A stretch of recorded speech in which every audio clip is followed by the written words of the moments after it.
बिस्मिल्लाहिर्रहमानिर्रहीम अस्सलाम वालेकुम वरहमतुल्लाहि वबरकातुहू।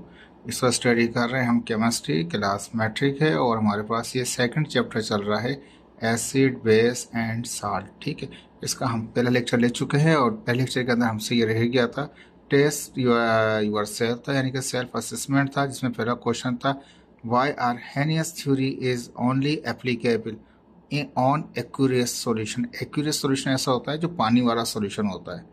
ठीक है, तो ये एक्यूरियस सॉल्यूशन के अंदर ये क्यों ही एप्लीकेबल होता है, यानी कि ये हर जगह पे क्यों नहीं होता, तो इसको थोड़ा डिफाइन करेंगे। उसके बाद दूसरा क्वेश्चन था इसका, write down conjugate acid and conjugate base of the following reactant.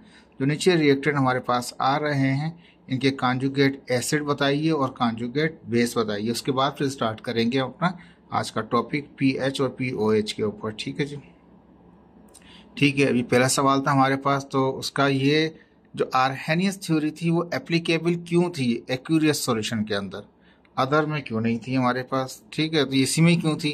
पहला सवाल तो ये होता है कि ये इसी में ही क्यों थी।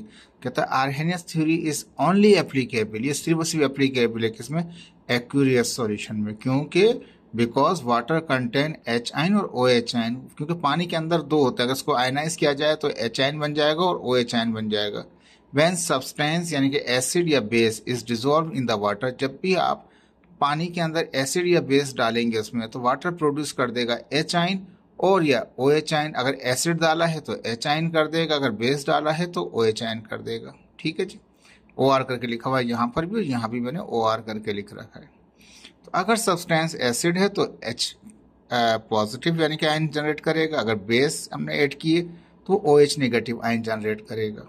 ठीक है, this Arrhenius theory does not applicable in non aqueous solution and gaseous solution. कहता है ये जो थ्योरी है ये सिर्फ पानी के लिए ही है, वाटर के लिए ही एप्लीकेबल है, क्योंकि पानी के अंदर वाटर के अंदर जो वाटर होता है वो एच और ओ एच आयन प्रोड्यूस कर सकता है, वो इसी का ही कॉम्बिनेशन होता है।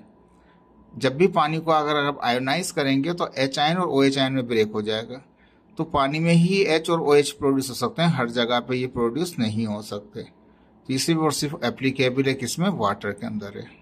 ठीक है, गैसियस सॉल्यूशन के अंदर ये एप्लीकेबल नहीं है। नॉन एक्यूरियस सॉल्यूशन बगैर पानी वाला सॉल्यूशन जो होगा उसमें भी एप्लीकेबल नहीं होती इसकी थ्योरी।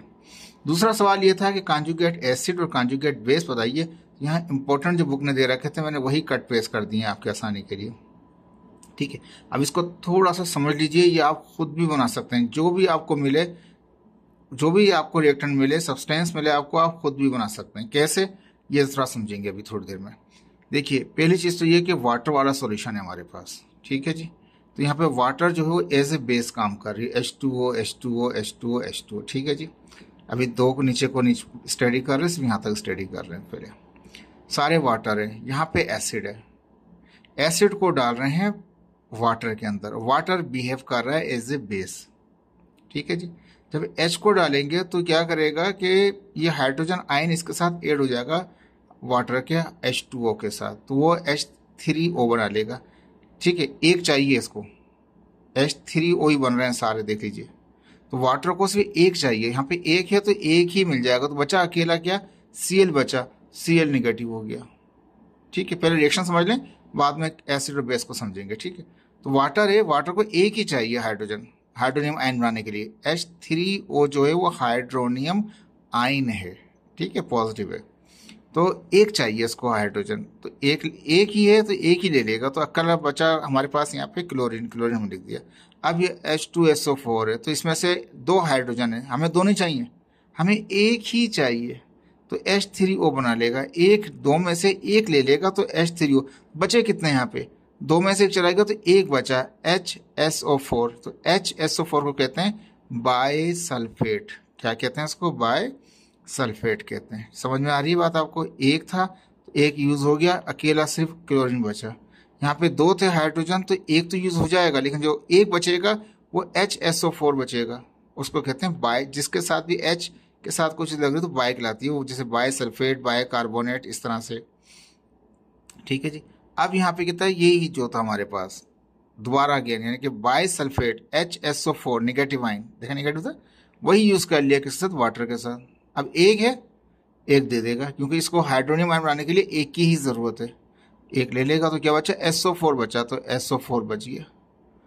SO4 की जो वैलेंसी होती है वो -2 होती है, और बायसल्फेट की वैलेंसी क्या होती है, -1 होती है, तो -1 लिखा हुआ, यहाँ -2 लिखा है। तो SO4 जो सल्फेट होता है उसकी वैलेंसी जो होती है वो -2 होती है, याद रख लीजिएगा इसको। तो हाइड्रोनियम आयन के लिए एक हाइड्रोजन चाहिए। देखें 2 थे तो एक यूज हुआ, एक बच गया। अब एक वाला ही था तो एक यूज कर लेगा, बाकी सल्फेट बचेगा। SO4 को बोलते हैं सल्फेट, और वैलेंसी कितनी होती है, -2। ठीक है, अब ये एसिटिक एसिड CH3COOH है, तो इसमें से एक हाइड्रोजन चाहिए। यार जो H जो हमारे पास, इनमें से नहीं, यार ये H है, ये निकल के समझा तो हाइड्रोजन बन जाएगा। तो ये H निकल गया तो क्या बचा, CH3COO निगेटिव आ जाएगा।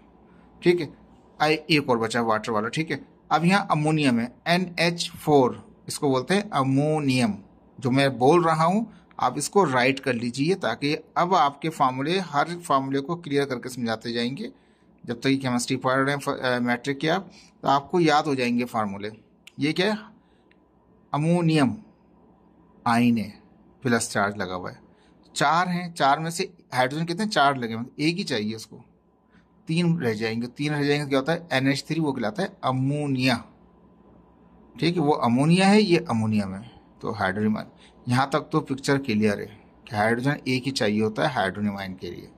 अब यहाँ पे चेंज कर दिया कि अब यहाँ पे जो बेस है वो वाटर नहीं है, अदर देन वाटर है, और यहाँ पे water as a acid behave कराया। किसमें, साइनाइड में, CN कहते हैं साइनाइड में। ठीक है जी, अब इसमें से हमें एक ही हाइड्रोजन चाहिए, इसको एक चला जाएगा, एक बचेगा, एक बचेगा तो एक O बचेगा, OH हाइड्रोक्साइल आयन। ठीक है, हाइड्रोजन साइनाइड बन गया। ठीक है, खतरनाक होता है ये भी। HCl जैसे पहले इस्तेमाल किया था, लेकिन वाटर में क्या था, अब अमोनिया में इस्तेमाल कर रहे हैं। अमोनिया को एज ए बेस इस्तेमाल कर रहे हैं। देखें 2 डिफरेंट है आपके लिए, एक चाहिए इसको, तो क्या हो जाएगा, एक लेगा तो अमोनियम बन जाएगा, बचा क्लोरीन। ये तो क्लियर हो गया रिएक्शन के, रिएक्शन बनते कैसे हैं इसके। अब याद रख लीजिए, जो हाइड्रोनियम आयन वाले होते हैं, या जिनके ऊपर चार्ज हमारे पास नजर से हाइड्रोनियम आयन नजर आ रहा है हमारे पास, ये कहलाते हैं कॉन्जुगेट एसिड। ये कहलाते हैं कॉन्जुगेट एसिड कहलाते हैं। और वो जो दूसरे वाले होते हैं हमारे पास, वो कहलाएंगे कॉन्जुगेट बेस कहलाएंगे। ठीक है, और सारे के सारे प्लस वाले जो होते हैं, देखो प्लस से सब प्लस आ रहा है, ये कहलाते हैं कॉन्जुगेट एसिड। जो माइनस वाले होते हैं, देखो सब में माइनस है, ये अमोनिया न्यूट्रल हो गया, लेकिन एक क्लोरीन हमारे पास एक सिंगल आ गया, माइनस में आ गया, दिखाया नहीं इसने। तो ये क्या है, सारे के सारे ये जो हमारे पास हैं ये कॉन्जुगेट बेस हैं। ठीक है जी, जो 8 कर रहा है, जिसमें हाइड्रोजन 8 हो रहा है, दूसरे अल्फाज में आसान सा याद करने का, ये जिसमें हाइड्रोजन 8 हुआ है वो कॉन्जुगेट एसिड कहलाएगा, और जिसमें से हाइड्रोजन निकल गया है वो कॉन्जुगेट बेस कहलाएगा। अब ये ना भी लिखा हुआ हो तो अब आप खुद भी निकाल सकते हैं, हाइड्रोजन इन सब में ऐड हुआ है, जिसमें हाइड्रोजन ऐड हुआ है वो कॉन्जुगेट एसिड कहलाता है, और जो जिसमें से निकल के जा चुका है हाइड्रोजन वो कॉन्जुगेट बेस कहलाएगा। ये सिंपल सा आसान सी लॉजिक है आपको याद करने के लिए। ठीक है जी, अब इसके बाद हमने एक टॉपिक बनाया है यहाँ पे, जिसमें कहा हमने डिफाइंड द वाटर आयनाइजेशन, कि वाटर की आयनाइजेशन कैसे होती है। मेरे ख्याल से ये पहले हम क्लियर कर चुके हैं, इसको याद नहीं पड़ता, लेकिन मैं दोबारा रिपीट कर देता हूँ। कहता है define water ionisation. Water ionisation को किस तरह डिफाइन करते हैं, याद रख लीजिए, water have equal number of hydrogen ion and OH hydroxyl ion. Hydroxyl भी पढ़ते हैं, हाइड्रोक्साइड भी पढ़ते हैं, दोनों ही कहते हैं इसको। ठीक है, तो आपको कोई ऑक्साइड बोले या हाइड्रोक्साइल बोले तब भी आप समझ जाएगा OH की बात हो रही है। कहता है वाटर जो है, क्योंकि वाटर में आयनाइज करना है, तो आयनाइज का मतलब वाटर को ब्रेक कर देंगे पॉजिटिव आयन में और नेगेटिव आयन में। ठीक है जी, तो क्या हुआ, जब ये ब्रेक हुआ वाटर, तो वाटर 2 हिस्सों में ब्रेक हो जाएगा, H में और OH में। तो ये जो प्लस और माइनस बन गया, इसे कहते हैं आयनाइजेशन। लेकिन आयनाइजेशन किसकी की है, वाटर की, तो वाटर की H2 इधर है लेफ्ट साइड। ठीक है जी, तो कहता है कि ये वाटर के, इसमें से क्या हुआ कि एक ही यहाँ पे हाइड्रोजन मोल है, और OH का भी कितना मोल है, 1 मोल, दोनों के 1-1 मोल है, दोनों के नंबर्स जो हैं वो बराबर है, 1-1 हैं। तो कहता है water have equal number of hydrogen ion and hydroxide ion या हाइड्रोक्साइड आयन बोलें या हाइड्रोक्साइल आयन बोलें, जो भी बोल रहे हैं हम, तो नंबर ऑफ जो नंबर्स जो होंगे दोनों के क्या होंगे, बराबर होंगे, एक एक मोल है दोनों के। Due to this reason water is weak electrolyte, इसी वजह से क्या है, इनके नंबर जो होते हैं एटम के, नंबर ऑफ एटम बोले, नंबर ऑफ मोल बोल लीजिए, जो भी बोलना चाहें, वो क्या होते हैं, वो बराबर होते हैं, इसलिए क्या एक वीक इलेक्ट्रोलाइट है। And it's ion form can be shown, and नजर आ रहा है हमारे पास यहाँ पे, यह आयनाइज फॉर्म हमने बना दी है, इसको आयनों में तकसीम कर दिया, यानी कि प्लस आयन में और नेगेटिव आयन में बना दिया।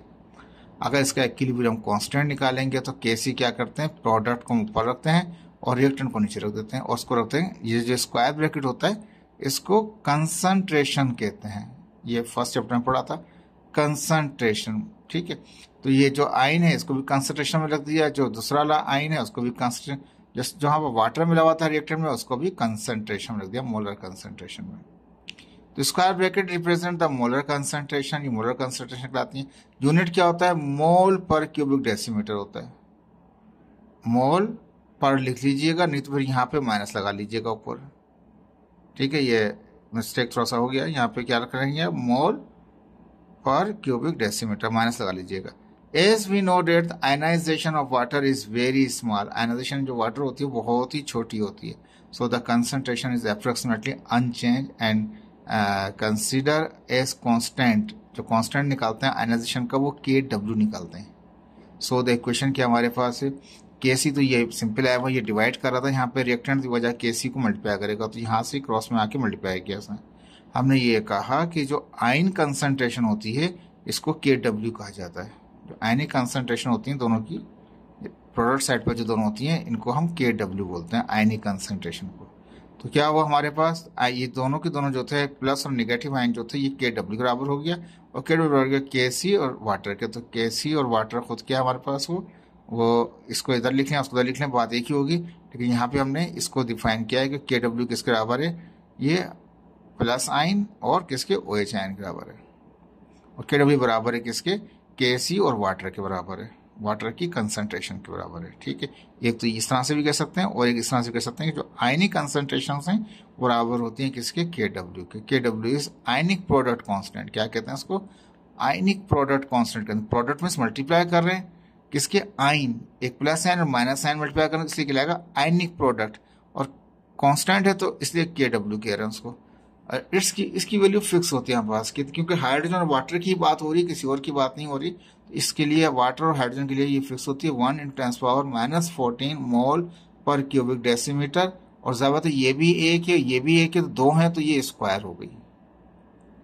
सिंगल का यूनिट क्या होता है, मोल पर क्यूबिक डेसीमीटर होता है, तो दो हैं, इसका भी मोल पर क्यूबिक डेसीमीटर, इसका भी मोल पर क्यूबिक डेसीमीटर, दोनों मल्टीप्लाई करेंगे तो क्या जाएगा, मोल पर क्यूबिक डेसीमीटर स्क्वायर हो जाएगा। तो यूनिट तो वैसे ही बना दिया आपने, लेकिन ये वैल्यूज कांस्टेंट होती है। जब भी इस तरह से प्रोडक्ट मिलेगी तो KW की वैल्यू क्या है, वो आपके पास समझें गिवन है, 1 × 10⁻⁻14 KW की वैल्यू होगी।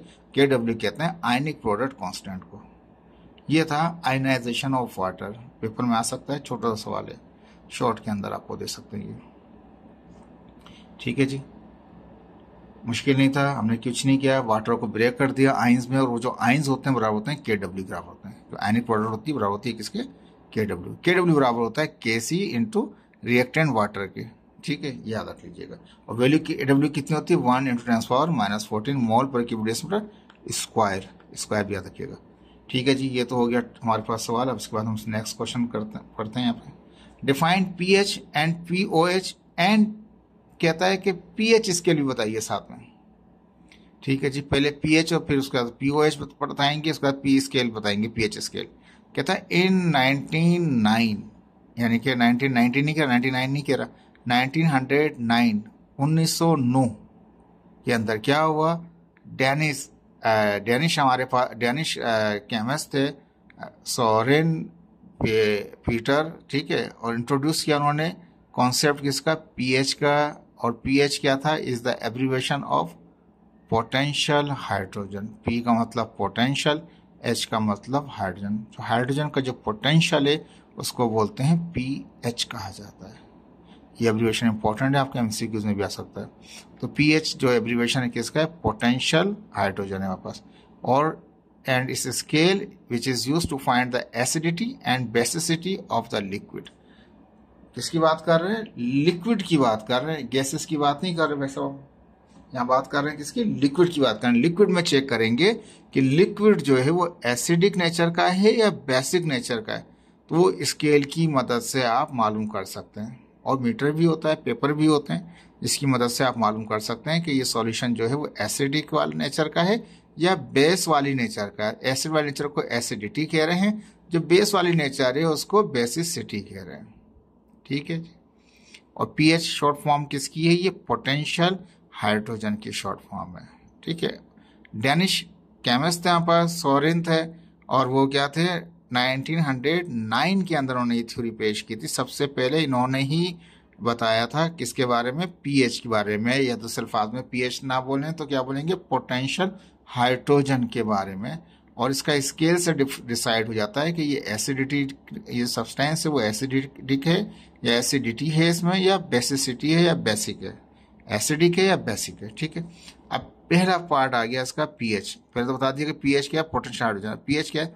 Is the measurement of hydrogen ion. Hydrogen ion की मेजरमेंट को पीएच कहा जाता है। हाइड्रोजन आयन प्लस वाला है in a liquid solution. Liquid solution में जो हाइड्रोजन आयन पैदा हुआ है, जनरेट हुआ है हमारे पास, उसकी मेजरमेंट को हम पीएच कहते हैं। हाइड्रोजन आयन की मेजरमेंट को हम पीएच कहते हैं। It may be define as, इस तरह से कह सकते हैं कि जो पीएच बराबर होता है किसके? नेगेटिव, माइनस लगा हुआ है, लोग, और कंसंट्रेशन है किसकी? आयनिक कंसंट्रेशन ऑफ हाइड्रोजन है, क्योंकि ये पीएच है, पोटेंशियल ऑफ हाइड्रोजन है। तो पोटेंशियल हाइड्रोजन क्या होगा कि उसकी आयनिक कंसंट्रेशन आ जाएगी, माइनस लोग के साथ आ जाएगी। ठीक है जी। पीओएच क्या होगा? ये भी मेजरमेंट होगी। पीएच जैसे मेजरमेंट था ऐसे ये भी मेजरमेंट है। वो मेजरमेंट था हाइड्रोजन आयन का, तो ये ओएच आयन का मेजरमेंट होगा। हाइड्रोक्साइल कह दिया मैंने, हाइड्रोक्साइड भी कह सकते हैं, hydroxyl ion, OH ion. In the liquid, वो भी लिक्विड सॉल्यूशन में था, ये भी लिक्विड सॉल्यूशन में। इट मे बी डिफाइन, इसके साथ डिफाइन कर सकते हैं। पीएच था यहाँ वो पीएच के लिए था, तो पीएच यहाँ पीओएच है तो पीएच हो जाएगा। इजिकल टू माइनस लोग दोनों में कॉमन है, वहां पे एच था, पोटेंशियल हाइड्रोजन था, तो क्या होगा? आयनिक कंसंट्रेशन ऑफ आ जाएगा हमारे पास एच। यहाँ पोटेंशियल ऑफ हाइड्रोक्साइल है, तो क्या होगा? माइनस लोग के साथ OH नेगेटिव आ जाएगा हमारे पास। ये मैंने नीचे लगाया अपना टाइपिंग के अंदर, आप इसको ऊपर लगाइएगा, टॉप के ऊपर। ठीक है जी। यानी कि ब्रैकेट के ऊपर नहीं, एच के ऊपर लगाइएगा। समझ में आई बात आप लोगों को? पीएच कुछ भी नहीं है। पीएच क्या? पोटेंशियल ऑफ हाइड्रोजन है, और इसके ज़रिए हम, इसकी हेल्प से हमें पता चलता है कि जो सॉल्यूशन है वो एसिडिक है या बेसिक है। और जो हाइड्रोजन का जो ये से पोटेंशियल हाइड्रोजन होता है जिसको पीएच कहते हैं, इसमें क्या होता है? ये माइनस लोग के साथ यही एच का कंसंट्रेशन आ जाएगी। जब OH निकालेंगे तो माइनस लोग होगा, लेकिन OH कंसंट्रेशन आ जाएगी। ठीक है। दोनों सेम सेम है, कोई फर्क नहीं है, सिर्फ कंसंट्रेशन का फर्क है। वो एच है, वो हाइड्रोजन का निकाल रहे हैं तो हाइड्रोजन कंसंट्रेशन है, वो एच आयन का पोटेंशियल निकाल रहे हैं तो वो OH आएगा अंदर। ठीक है जी। स्केल जो कह रहे थे, स्केल क्या है? पीएच कहता है pH scale is used to find the acidity and basicity of the liquid. किसी भी लिक्विड की एसिडिटी को या बेसिसिटी को कौन डिफाइन करता है? वो पीएच बताता है हमारे पास। It's range is from 0 to 14। 0 से स्टार्ट होती है, देखें 0 से स्टार्ट हो रही है, कहाँ तक जा रही है? 14 तक जा रही है। और 0 खुद क्या है? वो मोर एसिडिक है, बहुत ज़्यादा एसिडिक होता है 0 के ऊपर। जैसे जैसे बढ़ता जाता है एसिडिटी कम होती जाती है, और जब 7 पे पहुंच जाता है तो वो न्यूट्रल हो जाता है बिल्कुल, ना वो एसिडिक होता है ना वो बेसिक होता है। 0 से 6 तक वो एसिडिक होता है, और 8 से लेके 14 तक क्या होता है? वो अल्कलाइन कहते हैं, या बेसिक भी कह सकते हैं। ये एसिडिक, वो बेसिक भी, अल्कलाइन भी कह सकते हैं, बेसिक भी कह सकते हैं। तो रेंज स्टार्ट होती है 0 से स्टार्ट होती है, कहाँ तक? 14 तक जाती है। 0 जो होता है वो बहुत हाई वैल्यू होती है एसिडिक की, और 14 जो होता है वो हाई वैल्यू होती है किसकी? बेसिक की।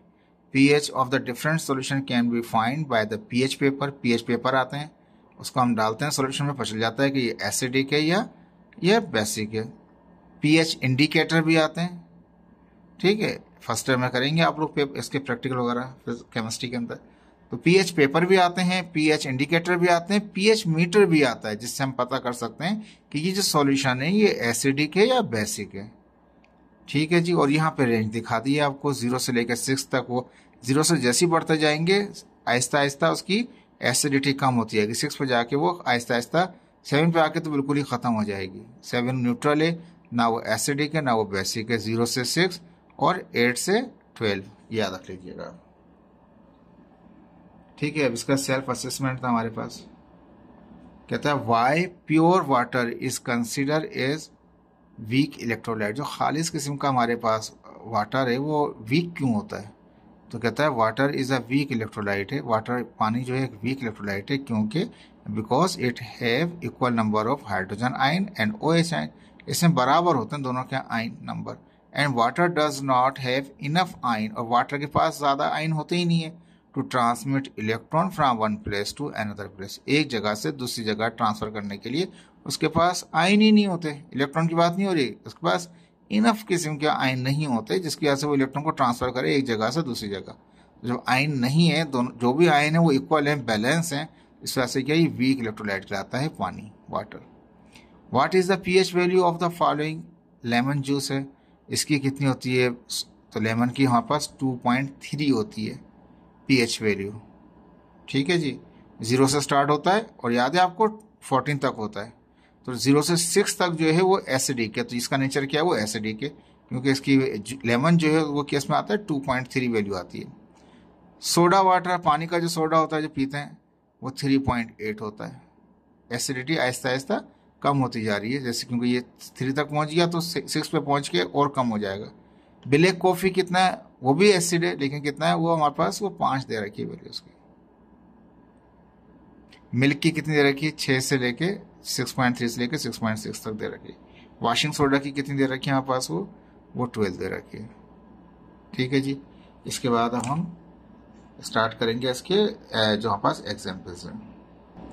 ठीक है जी, हमारे पास प्रॉब्लम्स हैं, यानी कि एग्जाम्पल्स दे रखी हैं। 2 एग्जाम्पल्स हैं हमारे पास।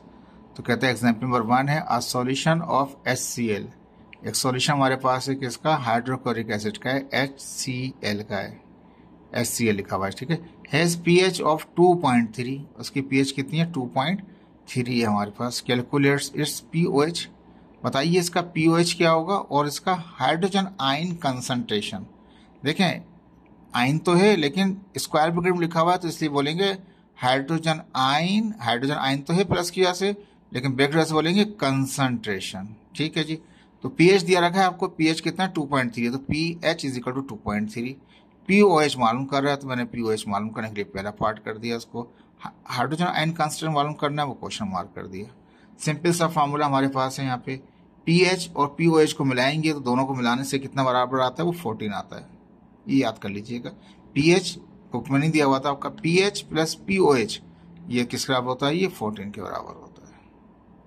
ठीक है, pH कितना? 2.3 है, तो pH वहाँ चला जाएगा, यानी कि प्लस का, तो वहाँ जाकर माइनस का हो जाएगा। तो 14 में से 2.3 जाएगा तो कितना आएगा? 11.7। तो pOH निकल के आएगा। तो pH को प्लस करें pOH में तो किस बराबर आता है? ये फॉर्मूला है 14। ठीक है जी, तो ये आ गया आपके पास, pOH आ गया। अब दूसरा पार्ट कह रहा था हाइड्रोजन आयन कंसंट्रेशन। जब आप मालूम करेंगे पोटेंशियल ऑफ हाइड्रोजन तो बराबर होता है माइनस लॉग और हाइड्रोजन आयन कंसंट्रेशन। फार्मूला तो ये पढ़ा था अभी आपने थोड़ी देर पहले, माइनस लॉग हाइड्रोजन आयन। अगर pOH है तो यहाँ OH हो जाएगा अंदर लॉग के साथ। ठीक है जी, H मालूम करना था, पोटेंशियल ऑफ हाइड्रोजन मालूम करना था, तो अंदर H होगा। ठीक है जी, अब ये लॉग है, अभी समझ लीजिए इसको, लॉग की चीज को। लॉग को मैं यहाँ से शिफ्ट कर रहा हूँ, यहाँ से यहाँ लेके आ रहा हूँ।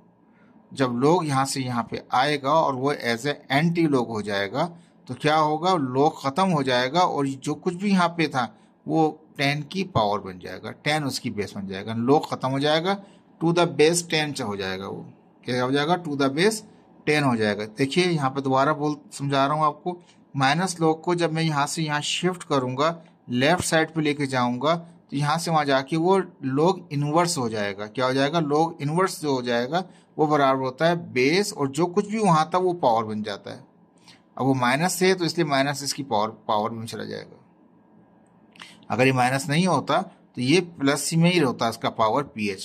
यहाँ माइनस था इसलिए जो उसका जो कुछ भी वहां पे इक्वल टू बेस तरफ है वो उसके साथ माइनस भी चला जाएगा, इसका माइनस वहां चला जाएगा pH के साथ।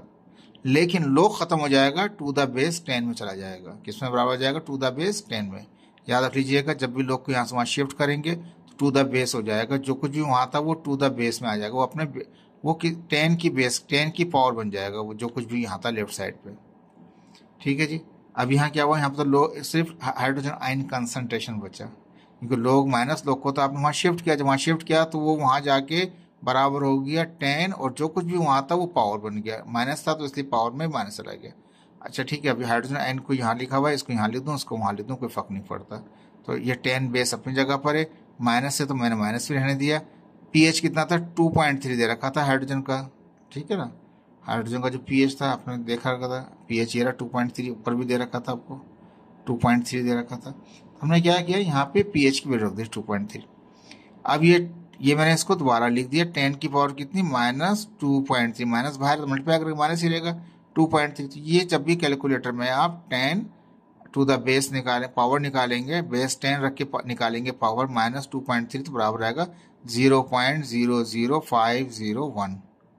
यानी कि यहाँ से अब जो हम स्टैंडर्ड करेंगे तो पॉइंट को यहाँ से शिफ्ट कर दूंगा 5 के बाद, तो 1 2 3 डिजिट ले जाऊंगा, तो 5.01 टेंस पावर -3, वहां से वहां गए तो माइनस हो जाएगा। ये आ गया आपके पास हाइड्रोजन आयन कंसंट्रेशन। यहाँ तक लिखते हैं वो भी आंसर सही है, बेहतर है कि आप उसको इस तरह से लिख दें। ठीक है जी, इसको दिखा देता हूँ। हमने ये इस तरह से क्या हुआ यहाँ पे कि ये जो आया था बेस 10 रख के पावर ली हमने -2.3, तो आया 0.00501।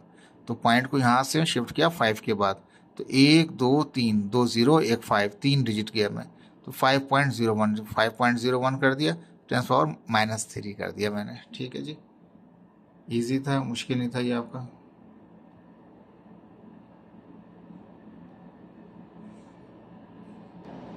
ठीक है जी, ये पहला एग्जाम्पल था हमारे पास, 2.3 दिया हुआ था, तो हमने क्या किया, उसको पीएच को इस्तेमाल करके पीएच प्लस पीओएच करके पीओएच निकाल लिया। ठीक है, पीओएच का यहीं तक काम था।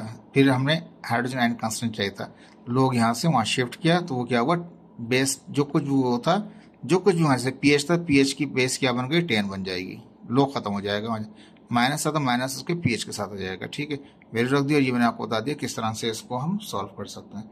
इसका सेकंड पार्ट आ रहा है, थोड़ा इंपॉर्टेंट है, इसको समझिएगा। फाइंड पीएच, कहता है पीएच मालूम कीजिए, तो मैंने पीएच लिख दिया यहाँ पे, पहले लिखा हुआ था पहले लिख दिया। ठीक है, पीओएच की बताइए, वो भी बता दिया मैंने यहाँ पे। हाइड्रोक्साइल आयन कंसंट्रेशन देखें, ये स्क्वायर ब्रैकेट में दिया हुआ है, तो ये कंसंट्रेशन है, ये कंसंट्रेशन में लिखेंगे, बगैर कंसंट्रेशन नहीं लिखिएगा। हाइड्रोजन आयन, ये OH आयन कंसंट्रेशन था तो उसको ऐसे लिख दिया, हाइड्रोजन आयन कंसंट्रेशन। वो भी 4 चीजें मालूम कर रहा है, pH, pOH, OH ion concentration, H ion concentration मालूम करना है। ठीक है, अब यहाँ पे ये चीज दे रखी है, सॉल्यूशन दे रखा है, लेकिन मैंने एक लिख दिया, आयनिक प्रोडक्ट जो होती है KW पढ़ाया था आपको, 1 × 10⁻14 होता है, ये कांस्टेंट होता है, ये दिया हुआ नहीं था, लेकिन ये याद रखिएगा आप, KW बराबर होता है 1 × 10⁻14 के। ठीक है जी, अब मैंने क्या किया, मुझे पता है कि ये सॉल्यूशन दे रखा है।